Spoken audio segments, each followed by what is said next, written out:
বিশ্বনবী তাহাজ্জুদের সময় দাঁড়িয়ে যেতেন ছোট্ট একটা ঘরে, চাটাইয়ের উপরে বিশ্বনবী মা এসে শুতেন, গাদাগাদি করে জায়গা নাই। মাঝরাতে বিশ্বনবী তাহাজ্জুদের জন্য দাঁড়াতেন, আল্লাহু আকবার বলে দাঁড়িয়ে যেতেন, নামাজ শুরু করে দিতেন। বিশাল বড় সূরা পড়তেন, কেরাত পড়তেন, রুকু করতেন, কিন্তু সিজদার জায়গায় সিজদা দেওয়ার জায়গা নাই। সিজদার জায়গায় মা এসা পা বিছিয়ে শুয়ে আছে। বুখারীর বর্ণনা, বিশ্বনবী সিজদায় যে হাত দিয়ে মা এসার পায়ের মধ্যে চিমটি কাটতেন, মা এসা বুঝতে পারতেন বিশ্বনবী এখন সিজদায় যাবে। সুবহানাল্লাহ পড়েন। মা এসা বুঝতে পেরে পা দুইটা সরিয়ে নিতেন, বিশ্বনবী সিজদা দিতেন। সিজদা দিয়ে বিশ্বনবী যখন আবার দাঁড়িয়ে যেতেন, মা আয়েশা পা বিছিয়ে আবার শুয়ে পড়তেন। কি ইবাদত ছিল বিশ্বনবীর! হাত্তা তাতাওয়াররামু খাদামা। মা আয়েশা বলতেন বিশ্বনবী দাঁড়িয়ে থাকতে থাকতে এত সময় ধরে তাহাজ্জুদের সালাত পড়তেন, ওনার পা গুলো ফুলে এরকম টিউমারের মতো মোটা হয়ে যেত। সুবহানাল্লাহ পড়বেন না? দাঁড়িয়ে থাকতে থাকতে বিশ্বনবীর পা গুলো টিউমারের মতো মোটা হয়ে যেত। প্রথম রাকাতে বাকারা, আলে ইমরান পড়ে ফেলতেন। সুবহানাল্লাহ পড়েন। বিশ্বনবীর পা যেন ফেটে যাবে, এভাবে হাত বেঁধে দাঁড়িয়ে থাকতে থাকতে বিশ্বনবীর হাতগুলো বাঁকা হয়ে যেত, ব্যথা হয়ে যেত। বিশ্বনবী তখন হাত দুইটা ছেড়ে দিতেন।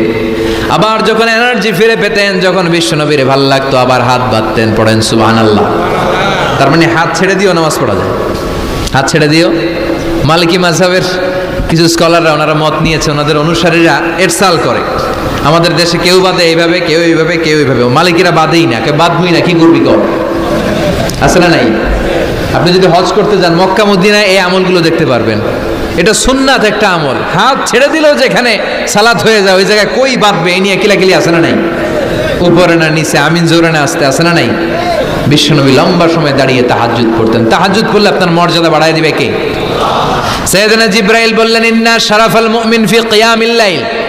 বিশ্বনবী বললেন, জিবরাইল এসে আমাকে বলে গিয়েছে মুমিনের মর্যাদা তাহাজ্জুদের নামাজের ভেতর। সুবহানাল্লাহ পড়েন।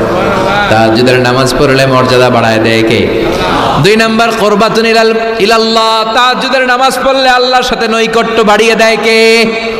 আল্লাহর সাথে কানেক্টিভিটি আপনার বেড়ে যাবে। আমাদের দুনিয়াতে সব জায়গায় কানেক্টিভিটি আছে। এমপির সাথে হাত আছে, চেয়ারম্যানের সাথে হাত আছে, ওই এসআইয়ের সাথে হাত আছে, পুলিশের আইজির সাথে হাত আছে, কিন্তু আল্লাহর সাথে হাতটা নাই। কথা কন। আসল জায়গায় কানেকশন লাগানো দরকার। চিল্লায় বলেন ঠিক কি না? মান লাহুল মাওলা ফালাহুল কুল্লু। যে ব্যক্তি আল্লাহর হয়ে যায়, গোটা বিশ্ব তার হয়ে যায়। যে সব জায়গায় যে ধর্ণা দেয়, আল্লাহর কাছে ধর্ণা দেয় না, তার কোনো মর্যাদা নাই। আর যে ব্যক্তি সব দিক থেকে